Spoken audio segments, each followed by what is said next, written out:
Hey team, Glenn and Mili here. Welcome back to the Building Better Humans Project podcast. It is Mayhem Monday, which means, as always, we have Mayhem in the building. Good morning. Good morning. Or good night, whenever you're listening to this. Yes, whenever you are listening. Now, a couple of things quickly. We're going to do lessons learned, but what I've been doing recently on the audio version of the podcast, and for those unaware, that's every Wednesday and Friday, I just do an audio personal development, 5 to 10 minutes. But I've been mentioning that the podcast is actually brought to people by adventure professionals because it's not free, obviously, to create podcasts, and we're helped out by Podshape, but also over the 10 years, realistically, it's been our own businesses that have paid for us to put the podcast together. So I would always invite people to look up adventureprofessionals.com.au. Literally what we believe is that adventure is the best personal development model. So it ties into what we do. I've just returned from Aussie 10 and then I'm heading over to Everest Base Camp in a couple of days' time. So literally this is what we do. And so, yeah, get over to adventureprofessionals.com.au to check out what we do. Next year, it is my intention to take Mili to... she'll come back to PNG, obviously, because we go there a lot. But Africa, I want to take you to Africa to do Mount Kilimanjaro. I'd love to go to Africa. And I want to take you to Nepal. Mm-hmm. And she's already done the Yukon. I wore my leopard shorts so we could talk about Africa. Africa. Not yes. really. I just put these on. She just likes them because she's an animal. But... I'm my favourite animal. That being aside, you're my favourite animal too. Thank you. That aside, if you want to come to Kilimanjaro, which is in September next year, or if you want to come to Everest Base Camp in November, then obviously Mili and I will be on that, and we'd love to have you on. Come along. So we're going to talk very quickly about lessons learned. My lesson learned was this morning. Yes. And you taught me that a Taswegian is someone from Tasmania. Yes. Because we bumped into, shout out to the Taswegian gypsy, his name is Tobias. He's a trainer out of Eastside Boxing. And we were trying to remember his social name. And then I was like, isn't it Tawi? And he's like, no, I think it's Taswegian. And I'm like, what's a Taswegian? And you told me that it's someone from Tasmania. And I was like, stop it. She did not believe me. I know. I was like, you're making stuff up. But it is true. She said, I've never heard of that. I said, that's a well-known thing in Taswegian. I don't know if it's well-known. So I said, Google it. What's a Taswegian? And it said, someone who's from Tasmania. A native of Tasmania in Australia. I don't know where it comes from, but that's a thing, Taswegian. Yeah. So... Not a very exciting lesson learned, but that's what I learned. My lessons learned, and we're not talking negativities on the podcast anymore, but my lessons learned are you can't change people's opinions if they're locked in on something. So we had an interaction recently on social media where a lady was just going in on us a bit, who we've never met, know nothing about, who had an issue. And interestingly, something she wrote throughout all of those interactions of having a go at us and other people she didn't know was that, a photo of you and I together was triggering, and therefore I should have, and it was just a photo of us sitting at dinner, but she said it was triggering for people, and therefore you should keep your profile on private, because that was her excuse for commenting on it. And I'm like, my opinion, and I think yours would be the same, is that if you know something is triggering for you, you can't expect the world to not do that thing that triggers you. It's not the world's job to make you comfortable. Yeah. If you know and you can identify... that kills me, that type of thinking. That victimhood. Oh, it honestly does. It's like it's not everybody else around you's job to make you in your safe little bubble. Yeah. You have to figure it out. Yeah, so if you can identify that you find something triggering, then go and sort that out. The onus is on you. And what I've learned is people don't do that. And she just doubled down, this lady, on stuff and just kept going on and on. And a big issue, which is something we're going to talk about today anyway, was our age gap, the age gap between Mili and I. Yeah, and but again, she went like... Doesn't know us. She was saying stuff. She went personal. She had to go at your looks. Well, she did. She had to go at my hands. Well, some guy had to go at my hands and she very happily agreed. Yes. I was like, why you got beef with my hands? Jesus. These are lethal weapons. Anyway, actually, register them. Yeah, and she started having to go at lots of things. Yeah, she was having to go, I wasn't wearing a bra, and the top I was wearing is from a shop called The Naked Wardrobe. So, you're going to see a bit of nipple. I'm so sorry.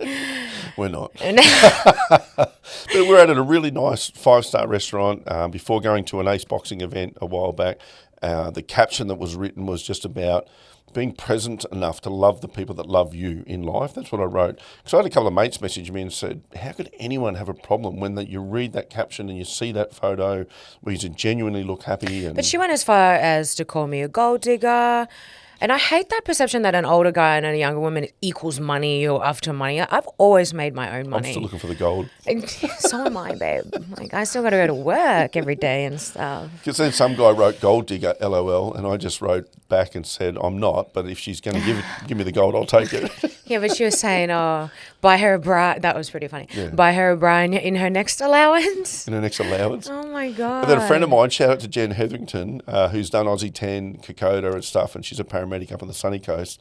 Oh, actually in Brisbane now. We passed her in Redcliffe one day when we were driving. Oh, yeah. That's Jen. Cool. So Jen wrote back to this woman and said, you should be more like a bra, be supportive and uplifting. That was my favourite comment. Classic. So I guess that ties into something we've wanted to talk about for some period of time, which is as girls, not as young women, and let's be really honest, there's 14, 15, 16-year-old girls that older men will convince you're very mature for your age and you're a young woman, or you're not. You're developing. They're a child. They are still a child. And, like, I think, you know, as someone who is dating someone you're older than me, that's obvious, it's true, it's factual, blah, blah, blah, blah, but I'm an adult. I'm 32 years old. I was 30 years old when we met. I'm not a 14-year-old girl. It's completely different. And I've definitely been in situations where, and I can honestly say that most women that I've spoken to now look back on their teenage lives and go, yeah, there was a point in my life where, you know, there was a 25-year-old male who was hanging out with me, and I thought, like, oh my God, I'm so cool because this older guy thinks that I'm cool. But in actual fact, he's a predator, because when you look back on it, I was 14. Yeah. You have no business dating a 14-year-old as an adult male, which is 25. You know what I mean? When you both grow up and you're both consenting adults, then it's different. But when this person is a child and when you're an adult and you start, like, you know, and then I saw this other thing, you know, men won't go and hang out with you're not going to catch a 25-year-old male going to hang out with a 14-year-old kid, male, also, because he's too immature. But when it comes to girls, oh, you're so mature for your age, or you're so cool, but in actual fact, you're a predator. You know what I mean? Because I think they can con the girls into having sex, obviously, and the attraction being what, that they can control someone fully. Yeah, I don't know. Because I know as a boy at school, like, I didn't stay at school past year 9, but as a 14, 15-year-old boy, you, back in those days even, you couldn't date a girl your own age because she was getting picked up by blokes in cars and you were on your push bike, which was not very cool. And 14, 15-year-old girls, they just didn't view you as cool because of that. They're getting picked up by P-platers, 18, 19, and sometimes up to people in their 20s. And you didn't really understand that, except that you didn't have those things yet to offer them. But realistically, that was men, you know, sitting outside schools waiting to pick up teenage girls in year 9 and 10. Yeah. So I'm not even talking year 12. I'm like, what was I doing? But I was a child. And that's the very thing. It's like, you're a child. You don't have the type of critical thinking. You don't have the life experience. You just think, oh, whatever's cool, I'm going to do it. If you can go back to that 14-year-old self, do you remember feeling like, oh, validated and like, oh, they see me as an adult, they think I'm attractive? Did you, because that's what they're trying to do, right? They're trying to make you feel good about yourself. Yeah, 100%, I guess. So, yeah. But then the adult version of you, and this is where this podcast episode comes from, I guess, is we were sitting around talking once and you were a little bit upset, and you said, it upsets me to think now that I look back at it, that these men preyed on me and my friends as 14, 15, 16-year-olds, whereas at the time you were willing participants because you don't know any better. And that's their argument. Well, she wanted to. Yeah, but she doesn't know any better. But it does upset you when you get older? Well, it does, because you can only, like, look back in hindsight and you can't change anything. But, like, I guess that's it. You can't change it. So what do you do? Yeah,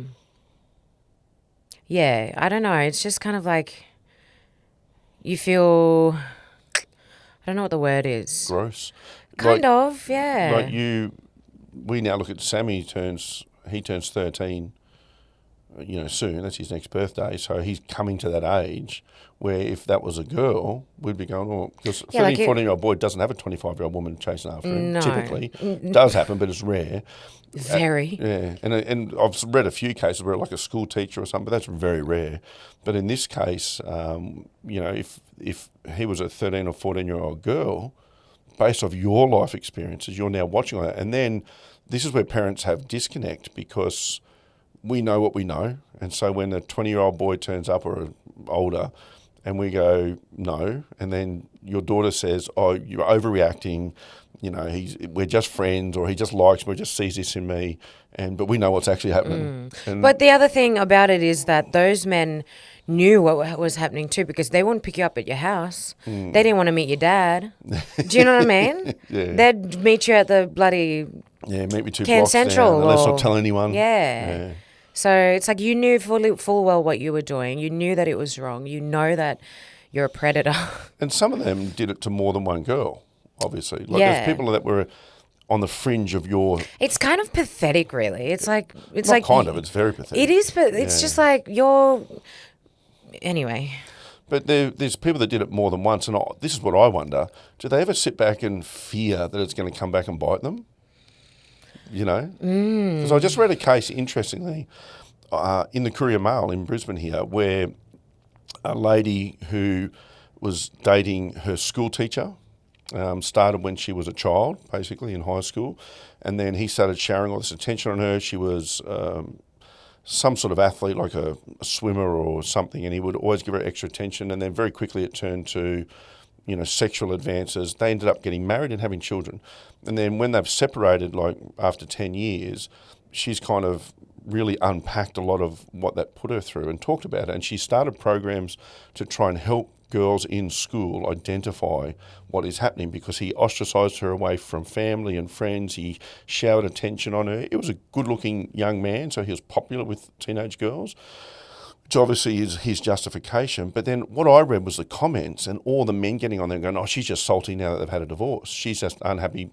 Not saying, well, hang on, she was 14. He was a 25-year-old school teacher in a position of power. So that, and they're saying, yeah, but once, the arguments when I read them online, there were hundreds of them. They end up turning the comments off. Was, oh yeah, but by the time she's 19 or 20 or had a child, she's old enough then to know. So why didn't you do it then? No. It's so much harder by then. And seeing so you're going from 14, there are adult people who start relationships in their adulthood and can't seem to find their way to get out of them in your adulthood. Yeah. This is still a child. At 19, you're kind of still a child. Yeah, and especially if you've been with someone since 14, yeah, who was 25 at the time, so you've transitioned. So 4 or 5 years later, you're 19, he's 30. So he's still got that position of power. So, I'm always interested in... It's so different when you meet in your 20s or your 30s and you're both adults at that time, regardless of the age gap. Yeah. As opposed to, I met you when I was 14, you were 20, whatever. It's tricky for us to have that conversation because of our age gap, and there are people that would absolutely be triggered by that. Which is not we don't worry about that because it's not our position to worry about. But I understand that it can seem ironic that we have this conversation. But again, the age gap is very different when you're a mother with 2 children, 30 years of age. You're not being conned into anything. And I'm not wealthy, so there's no gold digging. So, in fact, if we look at what we've earned over the time we've been together, it'll be 50-50, 60-40 someone's way, maybe even your way. I don't know. We in our business, we have some really good moments, and then we have some moments where we don't. And in the whole time that we've been together, I've not gone and got a job, but you've had 2 or 3 jobs. And that's what people don't see that. No. Because we're not people who post every job online. Oh, here's me going to work again. They just automatically assume that it must be a young, dumb girl just looking for some money. Yeah. I could have done that ages ago. Do you know what I mean? I remember we were talking about, Mili was saying that years ago she dated a guy that had a Ferrari, and it was like, if that was the goal, well, I already did that, and I could have just stayed there. And I know that person had reached out to you, not since we've been together, but sometime after the relationship, still wanting to be with you. So you could have definitely done that, but it wasn't for you. So if that's how people believe the end goal, that's crazy. But also from that point of view, and I'll come back to the kids thing, but from that point of view, for women to attack other women and just make that assumption, like I get why men do it because they have such simple brains and they're having a go at this school teacher situation I talked about before, and they naturally think that, well, you couldn't be attracted to me or someone older than you. It's got to be that they've got money, which I don't. You know, we're fine, but it's not like we're rolling around in sports cars and stuff. But it challenges me when women think that, particularly that you have this belief of another woman that she, for whatever it triggers in you, whether it's her looks or for some reason you're triggered enough to think, well, she's just out trying to make money. Which is a crazily bitter attitude that we have. And the other thing, if I go back to the lessons learned, is we all do this "Are you okay?" day, and you know, this is my number, reach out. I prefer to speak to you than to speak at your funeral, and all this sort of absolute bullshit that people put out there. And the same people are out attacking people online who they don't even know. Like, why do you need that drama in your life? I don't know. Yeah, very odd. But anyway, how do you help young girls as women? Like, if we had a daughter that was Sammy's age, that would be very triggering for you right now, as far as like every male that come in, because you know their intention, and every male she's going to go, "Mum, you're overreacting." And so for the mums out there, I guess, and the dads, but I think dads are really protective of their daughters because they know what they were like when they were young men. But for mums, they've experienced the negative side of it as well. Because I've spoken over. I reckon I'd be way more strict if I had a daughter than on the boys, and I know that like might not be unfair, but it's just how I would be. Like the boys have a certain level of freedom that I probably wouldn't give my daughter. Yeah. So the boys are free to go and ride around the neighborhood and go fishing, and they can be gone all day. They're 12 and 10, and they go out with a big group of friends, and they go out with their mates, and they go to the skate park, and they have a normal childhood, I guess, like the ones that we all had. We'd go and hang out in the street, play basketball, play footy. If I had a daughter, I just don't feel like I'd give her that, and she'd probably hate me for it. But sadly, they do get preyed upon. Yeah. And even as a 12-year-old, you might be getting preyed upon only by a 16-year-old. I remember, honestly, from as young as 8 years old. I was going to ask this question. From 8 years old, that's probably my earliest memory of guys creeping on me, adult males like looking at me in a, like a way, or Did and then you know as soon at as that I age started what getting that way was? yeah, or did it just feel uncomfortable? It just felt uncomfortable. Yeah, it just really felt uncomfortable. Yeah, they'd stare and they'd like nudge each other. And I'm 8, like you're gross. And what about when you start developing?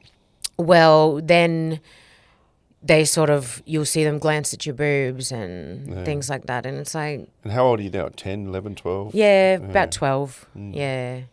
And they do the old, and you can, like, it's like, we can see where your eyes go. You think you're so sly about it? Like, it's so stupid. They'll like look and they'll be like I'll do it to the camera and hopefully you can see it, but like, that's my boobs, right? I'll be the boob. And they'll just... We can see. We can see now. We could see back then. We're not dumb. You're not sly about it. It's disgusting. Like, they're a child. So do young girls, well, in your experience, do you start to change the way you dress at that age because it gets uncomfortable? Or do you... Because that's a really hard thing. You should be free. And interestingly, in this conversation we had with this lady online, she wasn't happy with the top you're wearing on the fact that you weren't wearing a bra on it. So that's still a perception that you've created, people looking at her. Basically, her opinion was you want people to look at you. At that age, once you start getting over the boys have cooties stuff, then you start to dress how you like because you want male attention, wherever it comes from. Most, like, I don't know, it's just a natural thing. Yeah. So you start to explore that sort of side to you, and then, and then if it's unwanted male attention, it's disgusting. But then if it's wanted male attention, then it's like, oh my God, yeah. So you have to dress. Well, you don't have to, but you're dressing for that way, and then in the unwanted stuff you just don't like. Yeah. But it's a part of trying to... But that's when you're young. Yeah. And then you grow up, well, me personally, I can't speak for all women. Of course. But then you sort of grow up into thinking, I'm going to wear what I want because I think that I look good in it. And then I started doing gym and started training hard. And, like, of course I want to show my shoulders. Like, I've worked really hard for those shoulders, things like that.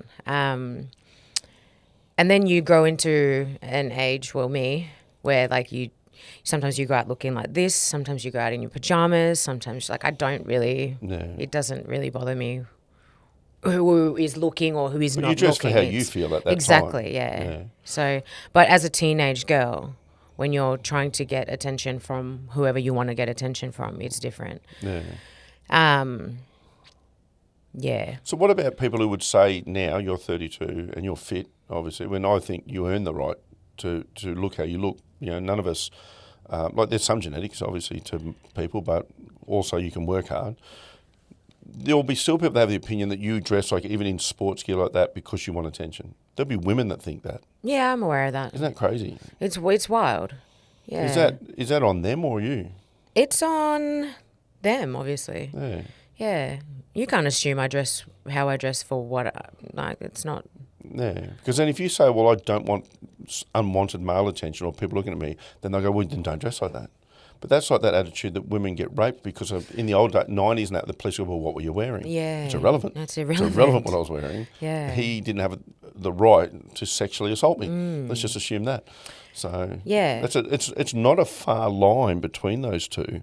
If people go, well, you're getting attention because you're dressing a certain way. Then if I like to try and take accountability, say if you are dressing like that, you would assume that everyone's going to look at me. And then you'd be annoyed when people didn't. That's not why I dress that way. I dress that way because that's what I want to chuck on today. So, like, obviously you would be aware that being a fit woman, that other women do get jealous, right? Like, that's a thing. I thought we're too old for it, but clearly not. Clearly not, because that woman looked much older than you, and she was still not happy about it. No, Leave I'm not being real. I'm just saying she wasn't young. Like, I would suggest, based off her profile picture, 50s. So you're not a baby. Like, I'm in my 50s, but you're not a baby in your 50s. You can make your own decisions. And her decision was to try and tear someone down she doesn't know. Little does she know you're not that easy to tear down when it comes Very to it. hard. But you're aware that it can be triggering to women. And then on the other side of the coin, it can be empowering to women. Because we've got friends, clients, sponsors who have said to you, hell yeah, I'm jealous when I look at you, but good on you. We've got a message which we'll read in a moment we've had lots of messages from people who just read all of those interactions, and women as well, saying, I'm actually really inspired by you. So if that inspiration that they feel is on them, well, so's the people who are being triggered by it. There's something in you. And that was my message to that lady who was triggered, as in her words, that it's triggering and you should have a private profile so that people don't put unwanted comments. No, or you could just not comment. That is absolutely an option available to you. That's just the same as if you see a fit girl walking down the street and she's got tiny little booty shorts on and a top on, don't look. Yeah. If you don't like that, or if you think that she shouldn't be wearing that for your own weird ass reason, just look straight. Well, my favourite, I would never wear that. Don't have to. Yeah. No one's asking you to. No. You wear whatever you want. Exactly. So yeah, it's just a really interesting perspective, and I think it highlights what's going on in people. If you're inspired by someone else who's succeeding, because this isn't just about a physical look. Let's be really clear. People do this, and I know men definitely do this, when someone in their circle is succeeding, they feel challenged by that and they want to just drag them down a little bit. Even at kids level, we've heard the kids, so-and-so played really well in footy, and one kid, no, he didn't, he did this wrong. It's just a natural thing that, because it's natural, doesn't mean it's okay. But you can understand it when it's a child, But because children are still trying to find their place in the world. They're ttrying to see who's better. They're very competitive naturally. But I've seen grown men do it. I know that. So it's crazy to me that grown people can act like children. But when business goes, his dad had a bit of money, or he had this happen, or he had that happen, or some things went his way, maybe. But I reckon he worked hard. Yeah, because heaps of people have daddy's money and they still don't do anything with it. And your fitness and your body is, I know for a fact how hard you work. Yeah. People aren't out there on a Monday morning at 5:30 doing 135 metre sprints by 32 reps that we were doing the other day, or that you were doing, and they were hard reps. Were hard, And so people don't see that side of the work, but more than happy to bag out the result. How dare you show off the result? And it's not even showing off the result. I'm an athlete, and this is how I want to dress. So, yeah, like that photo, and that's the other thing is like, and you probably see it on socials all the time now, but people are too comfortable on social media saying what they want on the internet. Like, there's no way this lady would have come up to us at Stilts Dining where we took that photo and looked at you in the eye and said, you should pick someone your own age and you should wear a bra. There's no, like, I'll put all my money on the fact that there's no way that she would have had the balls to come and say that to our face. No way. So, That's a good point. So when people are doing negativity like that, it's rare / almost unheard of to say that to your face. So therefore, in my opinion, you know it's not the right thing to do because the opposite is true for positives. When there's positives, people will come up and say, I find you really inspirational, or I wish I had. People don't say, I wish. Women come up to us and go, never say, I wish I had that body to you. They say, I wish I worked as hard as you. I wish I had the dedication. They understand what it took. And so it's interesting that for positives, we're happy to go and say them to people, but negatives we're not, which means you know they're the wrong thing. Yeah. You know it's shitty to have that attitude. So, and for me, the whole point of any of that is, what's worse is we could be you. We could be walking around trying to tear down people that makes us feel a certain way.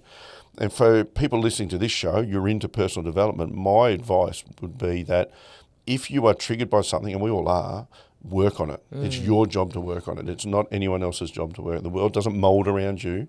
And if it does, you're going to end up in some little safe room somewhere where the world doesn't bump into you because that's what's going to happen. So that's my advice. we went off like a little bit, but the whole point of bringing up her comment was because she was talking about the age gap, and we wanted to segue it into the fact that, you know, it's completely different because we're two consenting adults, but I actually know what it's like to be a child being preyed on by an older adult male when I'm a child. So that's just two completely different things. Yeah. Do you regret decisions from when you were a child? I can't regret anything. It's hard to regret anything because, like, everything brought me to where... Do you wish you knew more? Do you wish you...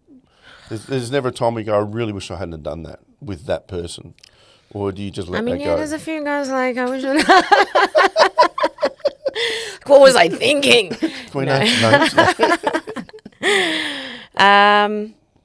I guess we've all had that. Yeah, I know. I'm talking about more as a child, where you feel like, I genuinely felt like I was taken advantage of. Yeah, for sure. And I really wished someone had helped me or put their hand up on my peer group, which I know is, they don't know any better. Because though everyone was doing the same thing, sort of thing. It was just like we were all with these bunch of older guys, and we thought we were it, and they'd come pick us up, and we'd go out and smoke cigarettes and drink in the back of the car, and you look you look back on it, and there were fun parts of it because you're a teenager who just wants to go and have fun. Girls just want to have fun. But then you look at the people that you were hanging out with, and you're like, ooh.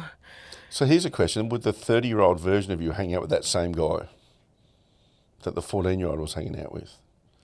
Do you know what I mean? Like the 30-year-old version of you, if that 24-year-old came up to you, or 25-year-old, and the 14-year-old thinks, oh, he's cool, he's giving me all these things. I wonder if the 30-year-old version of you would look at him and go, you seem like a bit of a grub. Yeah, he's just like, they were scrubs. Like, we're sitting in the back of his beat up car, like. But it's a car. Yeah, smoking cheap cigarettes, drinking Sierra tequila. Like, I don't know what that is. It's disgusting. It's the one with the hat. And It was cheap as, and like, yeah, nah. So they're just trying to get young girls drunk and give them all the things that they want so they can get what they want. And the 30-year-old version of you is like, no, bro, you got to come more to the table than that. Yeah. We got to go to Stilts Dining or something.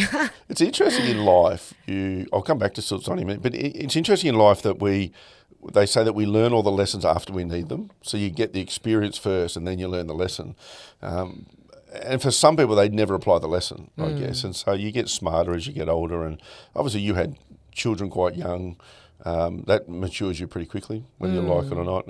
We should talk about youth development work soon because we've made so much inroads. We've had some really good meetings in the last week. And what I loved about the meetings we had this week is there were women in that room that have been through some pretty hectic stuff at 14, 15, 16 years of age who are now older and changing young people's lives, which is pretty impressive. Amazing. And then on the other side of that, you've got people sitting online bagging out younger women. And I think, what are you doing for the world? I know. Because our job is to try and make ourselves the best version of ourselves to leave the world in a better place, whatever our small circle of the world is. And I'm under no illusion, our circle or our influence is very tiny, you and I, compared to, we're not Gandhi or Mother Teresa or, but we have an impact. And so then how do you pass that on? And if you're not passing that on, and the people that we met in that room were just amazing with what they'd been Well, I work through. currently with teenage girls now, and, they've been in similar situations, and I won't delve into their situation at all, but I will say, I can speak from my experience, and I can give them advice based on my experience. And the mistakes that I made and the things that, they won't listen to you, but they'll have it in the back of their head. But at least maybe in 5 or 10 years' time, they think, oh, someone did try. Yeah. You might not have had that. I don't know. But someone at least a bit older than me who'd been down the road said, oh, you really should reconsider that relationship, that person, those decisions. Yeah. And you can only hope that when they get older, they look back like we are, or even earlier than I did, and go, oh, that wasn't right. And, So can we read one of the messages? We've got a message, we'll just say, from Amanda. And we'll read that message first. It was in response to the shade that we got from Old Love. Talking about no bras and my hands and all the rest of the things. She said, she remember she wrote in a thing, you could only hope to be as attractive as me. But once someone shows you an ugly personality, everything is hideous to me. You could be a model, and as soon as you show that personality, you are a zero. Yeah, and it was really ugly. It was disgusting. It was vile. But we're fortunate enough to then, yesterday sit in a room of amazing people doing amazing things for young people. So people who check in on us, we're good because we're surrounded by very good people, and we get to have interactions with, the people in that room were so passionate, as were we. And so, at the end of the day, someone on the internet doesn't worry us that much. And the thing that I love about it is, and I always go back to the 15-year-old me, pretty aggressive, I'll say what I want to you. I'll probably hit you in the face. And that was me when I was a teenager. I had a very, very striking temper. It can still show up every now and again, but I learned how to control it a little bit more than I did when I was 15. And 15-year-old me would have torn her to shreds online, and I would have said things like, oh, you want to make fun of my hands? I'll show them to you closer. Show me where you are, and I like to look back on that on my life and be like, I'm not there anymore. I'm good. I haven't even looked at my hands since you brought up my hands. I'm sweet. These hands are going to be throwing November 29, and they're going to be winning an Australian title. So there you go. Australian Super Bantamweight title. All right. So this is from Amanda, and thank you so much for this message. She said, Mili, I've been following Glenn for a while now, and I'm now loving watching your journey too. You're both such inspiring people doing great things. It's pretty shit that there's people in the world like those making the bullshit comments on your posts. Sad thing is they could learn the most from the two of you. Please keep on posting as you're helping so many, including me.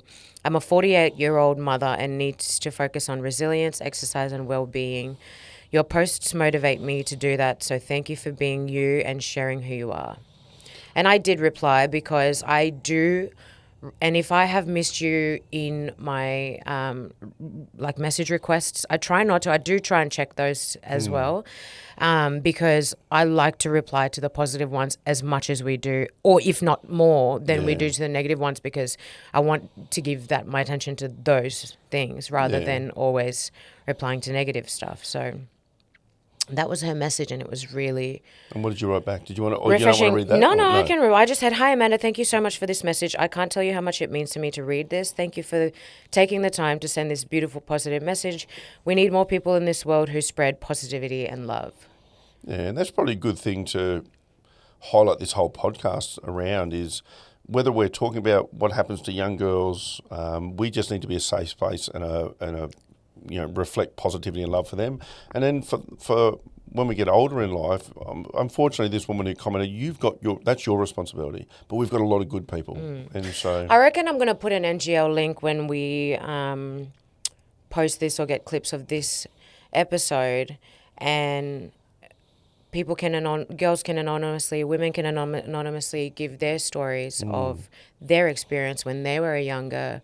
Yeah, that could be teenager. Pretty confronting. It could be confronting, and we'll put a trigger warning up on it. It's probably going to be good for us. 100%. Men need to hear. Men need to be better. And they say not all men, but, actually no, but it is not all men, but it's a lot. I said but again. Yeah.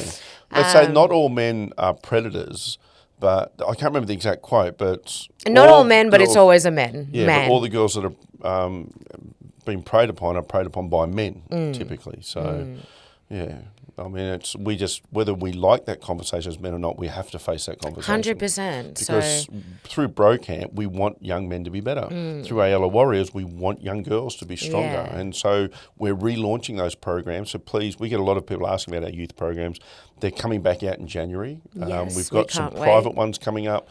We're doing some school groups. We're doing all sorts of stuff. But keep your eye out, because we will have the opportunity to surround your children with really strong role models, not just us two, but other role models as well. I thought to answer, because Amanda talked about resilience, well-being and her health, and as a 48-year-old mother, it takes a lot to reach out and mention that stuff to people when you're having challenges. And I know through our channels, they are designed to be a little space of positivity, inspiration in the world. We're not trying to trigger people, but we do want people to understand that you are in control of your own life. You get to change things, because even when I respond to negatives, I initially try and give a little bit of nice advice, and then if they keep going down the road, I'll defend myself. But mostly we want this to be positive. So if you follow our socials, learn from the journeys. We're not saying we're gurus, not by any stretch of the imagination, but we're having a crack at life. And a lot of people are not in the arena. They're not having a crack at life. And we want people to be in the arena. And that's who we surround ourselves with, people that take action, people that have a goal or a dream, or are just willing to try something. So I wrote a few notes, Amanda, for you to address those things. Resilience first. So resilience, for people that don't understand, is your capacity to bounce back from anything that happens to you. And I love resilience, but there's a thing stronger than that, which is called anti-fragility. And it's a psychological concept that you don't just bounce back into shape, you become better because of what you've been through. So you think about, you talk about not regretting things, and I do enjoy that. I've used the word regret in the past, and I don't like it because I don't agree with it, because I can't change it. So regret is a poor word, but would I make different decisions in my life? Absolutely, of course. But the anti-fragility angle is, well, because of the things you went through, no matter how bad they were for you, for example, as a young woman, as a 12-year-old, as a 14-year-old, as a 16-year-old, as an 18-year-old, and so on, that's made you into the woman you are today. You're stronger because of those things. Whereas some people are just resilient, which means they just bounce back into shape, and some people are absolutely dented and triggered by everything, which means you're still controlled by the thing that happened to you many, many years after it happened. And I'm not saying that's not justified, but it's not helpful. No. So I just wrote some notes around resilience that I thought might be helpful. And this is what I wrote for Amanda and anyone else listening. The first one is, you've already built resilience through parenting, work and life, so own that strength. Understand that, hey, I've been through some stuff, and at 48, in Amanda's case, at 53, in my case, at whatever age you are listening or watching this, you've already been through some stuff. And so the fact that you're still here means you've gotten through everything that life has thrown at you. And that's a pretty powerful understanding to have when it comes to your resilience. The other one that I wrote around resilience is, or two, remember that motivation fades and discipline and routines are what keep you moving forward.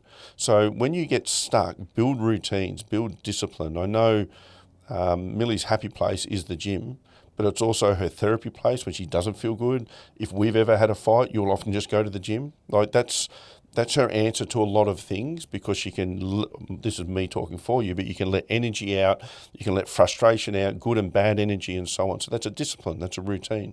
It's not like, oh, we've had an argument or something's gone wrong today, so I'm just going to stay in bed for the day. Like, even if we do that, you still train twice in between staying in bed for the day or whatever. So that's discipline and routine. And the third one I was just going to say around resilience is just set micro goals. Because sometimes big goals are way too scary. It's way too much to bite off. And then if you can just set smaller goals and some days just have a little win. For me, it might be that I've put 10 certificates for people that have done adventure into an envelope and put stamps on. I haven't even posted them yet, but I've done something that I know needs to be done.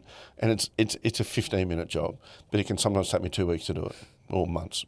So the other one I thought maybe you would talk more to exercise, advice for anyone, but a 48-year-old mum fitting in exercise, making it a priority, your advice around that? Well, let's start by walking. Walking is amazing. It doesn't have to be for ages. You could do it 3 times a week. Go for a 30-minute walk 3 times a week, and you could do that for 4 weeks and then move it up. You could also start things like if you don't want to go to the gym, you'll do like a YouTube workout. I learned all of my lifting. Everything that I learned was through YouTube. So you can learn how to do anything on YouTube. So you can learn how to do a squat on YouTube, and you can do those at home. You can do wall push-ups at home. You don't have to be able to. For women, right? 100%. You don't have to be able to do a floor push-up or even a knee push-up. You can start on the wall, then you gradually move down the wall, then you gradually go down to the floor. You can do 5 on the floor, then tomorrow you're going to do 6.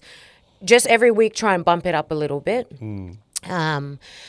But with exercise as well, if you're not used to having an exercise routine or you've never had one before, I would suggest, like you just said before, set small goals. So don't say, I'm going to lose 20 kilos by the end of the year. Like, it's just unrealistic. So just set very small goals week by week by week. So this week, I'm going to do 2 walks, and I'm going to do 2 days where I do 20 squats and 20 wall push-ups. Small goal. Next week, I'm going to do this. I used to give people advice to set really small targets and then be able to overachieve them. And what I meant by that is, when it comes to exercises, people would say, I'm going to train 5 days a week or 6 days a week. I'm going to cut out sugar and fats, and they're going to do all these things. And then if you miss Monday, thinking, I'm not really going to get my 5 or 6 in. And if you miss Tuesday, well, I'll start next week. So I used to say to people, just set a minimum. And your minimum needs to be 2 days a week. As a minimum, I'm going to fit 2 sessions in. So like Mili said, if you're going to do 2 walks and you're going to fit in 2 days of doing some squats and push-ups, they could even be on the same days. Worst case scenario, you're going to hit your minimum. Now, most weeks, you're going to do 3 or 4. You're going to overachieve because I just can fit it in and I feel good, and eventually it becomes a discipline, it becomes a habit. So discipline comes first. You've got to make yourself do some things for a little while, and then eventually it becomes a habit where it's Monday, and that's what I do on a Monday morning. So that used to work for me. Set low standards, that you set a low bar that you can just step over. Because the higher the bar you set initially, the more likely life's going to just rock the boat a little bit, and you're going to, I'll start on Tuesday. So, and I definitely fall into that boat. If I wasn't doing adventures, I'd be in all sorts of strife. Adventure keeps me moving. And I come back from this Aussie 10, I was so sore. I haven't been that sore at ages.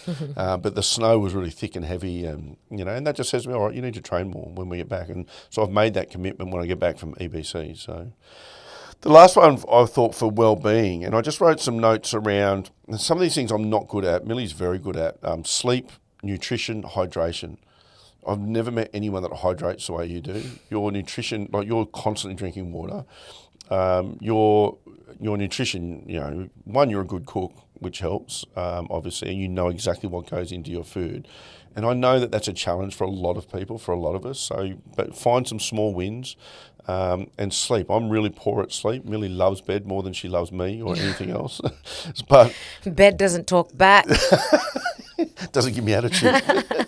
Does what I say, just stay there. But sleep, nutrition, hydration are 3 things that can really change people's worlds if they start to, for your well-being. And the other side of it is recovery, just general recovery. As adults, even if you're listening, or maybe especially if you're listening to a show or watching a show like the Building Better Humans Project, you think you've got to be on all the time. You've got to hashtag the grind and the hustle and the goals. And you felt this, I've felt this, you feel guilty having a day off. You feel guilty not doing a thing. My guilt is a little bit different, but because being a professional athlete, it's like... Yeah, when we're in camp and Declan's gone, right, this is the workouts and we've not fit. So we're doing the sprints and it was rainy and it was this and that and Mili was sore and she should have eaten first and she didn't. And after the first 8, you're like, I don't feel good. I don't think I'll get through, because we had to do 32 of them. And they're in blocks of 8. And then it was like, so me being me, it's all right, let's just do one more set. And then we'll call it, we'll do that one in the afternoon. And then after that set, she was like, I really should do the rest of them, shouldn't I? So, no, if you want to do them. So we end up doing them all. And then you said afterwards, I would have hated myself. I would have been sat on me all day. But that's necessary for the fight too. Because if you go into the fight and you know that you took some shortcuts, my brain says, well, what if the other girl didn't? And then what if we lose a close fight? Then we go, there's a few things I skipped. Whereas if you lose we don't want to lose a fight. But if you lose a fight and you can say, I did everything, well, I can live with that a little bit more than if I go, well, there's a heap of things I didn't do. So we don't want to get into that situation. But for you listening, for Amanda, for anyone else, Resilience, like I say, you've been through a lot already, and just give yourself that respect, and work on anti-fragility, understanding you get better because of what you've been through. Your exercise, as Millie said, strength, cardio, move, walking. Even for us, sometimes we just like to go for a walk of a night time to have a chat. And even the boys will often come out on their scooters, and so they get involved, and so they don't have to, but people come along with you. And then with your well-being, just think about your sleep, your hydration, your recovery, your nutrition. Exactly, what you put into your body. You'll feel so much better if you stop eating crap. And I'm not saying that Amanda does or whoever doesn't, but if you do, and a lot of it, you just wake up. And I've done it. I've done it where I've come home from work many years ago, had sunken 6 beers, and then had like a bloody... I haven't seen this version of me. She's gone. Eating crap, and then you wake up feeling like shit, and then that sets the tone for your whole day, and around we go. Yeah. 2 things to finish off on. The first one is that everything in our life comes onto this podcast in some way, shape or form as a lesson for people to learn from. And so even the positives and the negatives, there's a lesson in everything in our lives, your lives and our lives. And so we're people that try and delve into that, and we have not got perfect lives, but that gives us a pretty good platform to come to you guys with lessons and all that sort of stuff. So that's the idea, is for you to take something positive out of this. So that's the first thing. And the second one is that we will do an NGL link or Millie will on hers, because we do want to hear your stories. They're absolutely anonymous. So you can tell us whatever truths you've had as a young woman growing up or as a girl, that, and we might share those on a separate episode. Because I think when men hear these stories and when other women hear these stories, it normalises the experiences people are going through. And then we can say, okay, well, this is a real thing. Because as a man, it can be easy for you to go, I would never do that. I've never treated my partner like that. I wouldn't treat my daughters like that.